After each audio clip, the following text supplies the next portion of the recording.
Hi, good evening, and welcome to Back to School Night.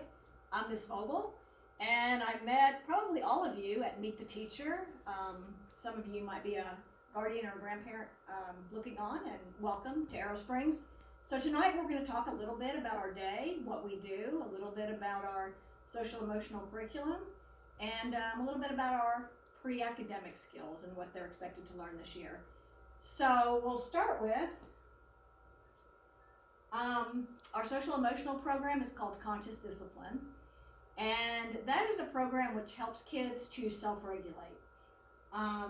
It deals with what's called a safe place, and I'll show you that as soon as we take a tour around the room. It deals a lot with breathing techniques to help calm a child, help them self-regulate. Another component is feeling buddies. We talk a lot about emotions, a lot about feelings. Primarily happy, scared, sad, and angry. And the three major emotions when they go to the safe place is if they're scared, they're sad, or they're angry. And again, at that time, Miss Tower, myself, will coach them on how to calm themselves, how to breathe, and how to get regulated again. Another component of the safe place, which I want to encourage you all to participate in, is if you could please send a family picture. Because a lot of times when your children are upset, it's because they miss you. So it'd be really good if you have a current family picture, if you could send that in their backpack, and we will include that in our safe place.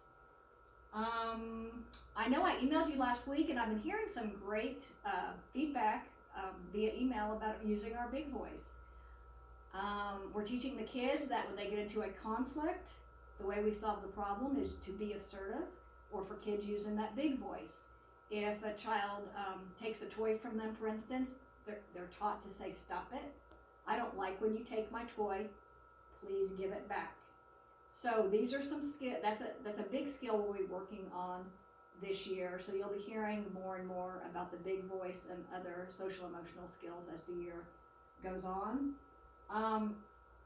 So one other skill I want to talk about is sharing. We know that's huge. And Miss Tao and I could make the kids share. I mean, we are the teachers here, and, sharing's a big deal, and we want to teach about being kind friends, and what do kind friends do? Well, they share their toys, but let's face it, sometimes kids don't want to share their toys. Sometimes us as adults, we don't want to share. So later on in the semester, we're going to talk a lot about how do you deal with a no. That's going to be a big lesson, is how do you handle being told no. So there's more to come on that. So and the last component is our community circle, and this is where we teach all of these skills. It's a class community environment, and right now it's been going really, really well. What we're going to do now is talk a little bit about our academic skills. So most of pre-K is going to be about self-regulation, social emotional, making friends, following procedures. But I do want to give a quick overview on the expectations academically, just in a nutshell. For reading, by the end of the year, and I've had some questions about this, that's why I want to address this, the kids are expected to know about 14 uppercase and 14 lowercase letters. Okay? They're expected to know rhyming, about recognizing rhyme. That's if they hear a rhyme, like bat and cat, they can say yes or no if that rhymes. They don't have to produce a rhyme. That will come in kindergarten, but recognizing rhymes is another reading skill we will look at. And retelling of stories, that's huge. Retelling stories gauges their comprehension. If a student knows all of their letters, but yet they don't understand what happens in a story, that's, not really the crux of reading. So we really want to work a lot on character development, sequencing a story, and basically just retelling what happens in a story. So for reading, that's kind of it in a nutshell. 14 uppercase, 14 lowercase, recognizing rhyme, and retelling a story. So one book we use a lot, or books that we use a lot, are called predictable repetitive books. And after we do the classroom tour, I will come back and show you some reading skills you can do with a simple book. So speaking to the math in a nutshell, basically the kids will be expected to rote count to 20. So that's simply, it's not counting objects. Rote counting is simply 1, 2, 3, 4, all the way to 20. As far as counting objects and recognizing numbers, 0 through 10. As far as patterning, what they're gonna be expected to know what's called an A-B pattern. An A-B pattern is like green, blue, green, blue, green, blue. And there's many more skills than these, but I'm kind of giving an overall nutshell. And when we meet for conferences, I can go in depth a little bit of where your child is individually and where we need to go. So that's a little bit on their academics. So what I want to do now is just take you on a little tour around our room, where the kids play every day, why this is important. So we will start right here in the block center, and they have a lot of fun in the block center, girls as well as boys.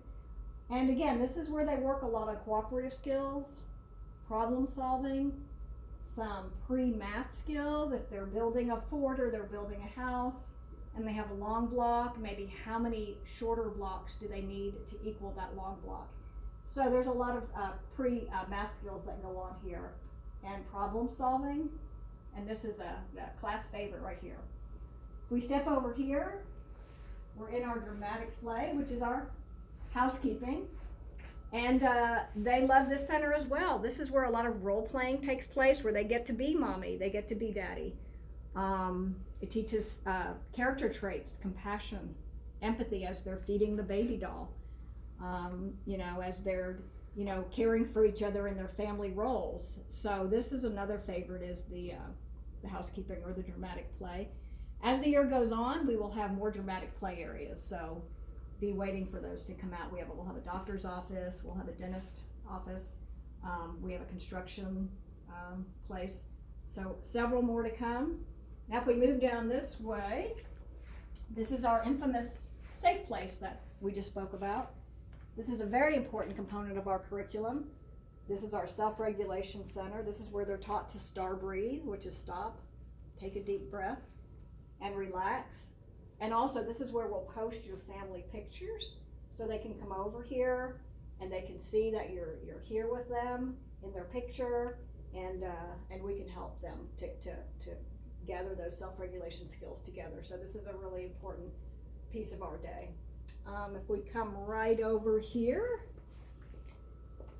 this is our art center that is going to grow and grow as the year goes on. The main thing I want to stress about the art center is simply, like I wrote here, is that we stress process art over product art.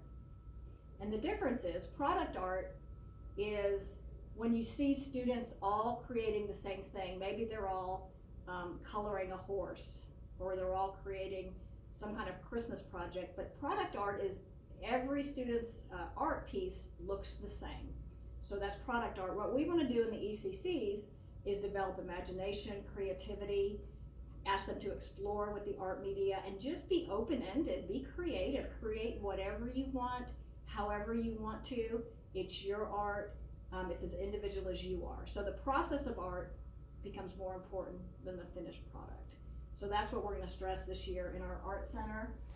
If you come over here, this table right now we're using for Play-Doh, but I set up what's called, it's going to be the provocation center. And I set up a little provocation for them here for you to see. So provocation is an inviting learning place. And just like the name entails, it provokes learning. It stimulates creative thinking. It stimulates curiosity. It stimulates imagination. You put out open-ended materials that can be used in more than one way. I mean, the spool could be a person, it could be a tree, could be a spaceship. We want them to explore and them to develop what's called higher level thinking skills by exploring with open-ended materials and having fun exploring those materials. So this is going to be our provocation center. And as we move further around the room here, this next center is our literacy center. This just has a bunch of literacy media, reading media, from books to writing utensils to sandpaper letters to their names, dry erase boards. We're going to be doing journal writing here in a few weeks. So here they just get to explore and learn some, basic reading and writing skills, learning their ABCs, and this is a fun center as well. We are coming around here now to what's going to be called our Loose Parts Center, and much like the Provocation Center, Loose Parts is simply what it sounds like, is loose parts, and Miss Tao is going to kind of scan the baskets of loose parts. So you can see a loose part can be anything from a bottle cap to a cork to a stone. Again, there is not just one way to play with these things. There are many, many, many uses for loose parts. And again, it helps the kids to be very creative and very imaginative. So that's kind of a loose exploration of the classroom where we play every day. And again, we're just starting out very basic. A lot of these materials are not out yet. We're starting very simple. We're going through procedures. We're explaining, we're helping learn how to play together cooperatively. And as the year goes on, we will add more to that. Okay, so if we come up here, I'm going to just explain a little bit. I talked about pre-literacy skills, and I know a lot of you all read to your kids. In fact, we're reading this real popular book here, Brown Bear, and several of the kids have said, I've read that, which is great. So I know you all read to your kids. Very critically important skill. So in pre-K, let me just show you some simple skills that we teach here in class, in case you're wondering, well, how can I help my child at home? So one of the things we talk about, of course, is the title of the story. Brown Bear, what do you see is the title. We do talk about the author, Bill Martin Jr., and we do talk about the illustrator. We've already been talking about the difference between illustrations and words, because in a few weeks, as Ms. Tao pans over here, I've begun to show the kids how to become authors and illustrators by modeling illustrations and modeling words that go along with it. So each of your kids will be developing into a writer as well. So anyway, as we go through the book, we would open it up, talk about the title page. That's something that's discussed in pre-K. And some other skills we talk about are just what's called left to right progression. And you all do this, it's we all do it, but I'm just kind of point out the skills. So left to right progression, it's called. That means you're tracking the print as you're reading to your child. Tracking the print left to right as you're reading. I see a red bird looking at me.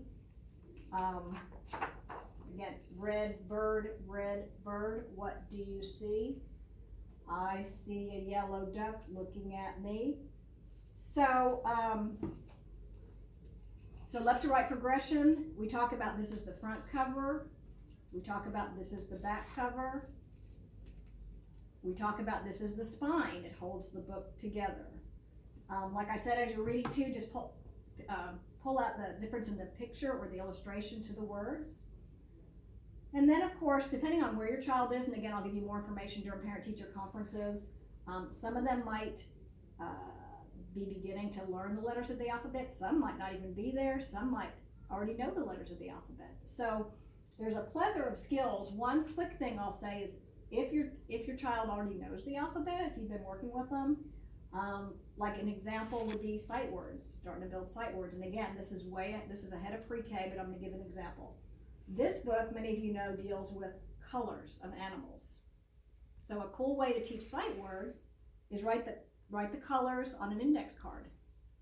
Purple, red, blue. Now you and I know as adults that they're simply reading the colors, but they don't know that. They truly think they're just picking up and reading really, really quickly.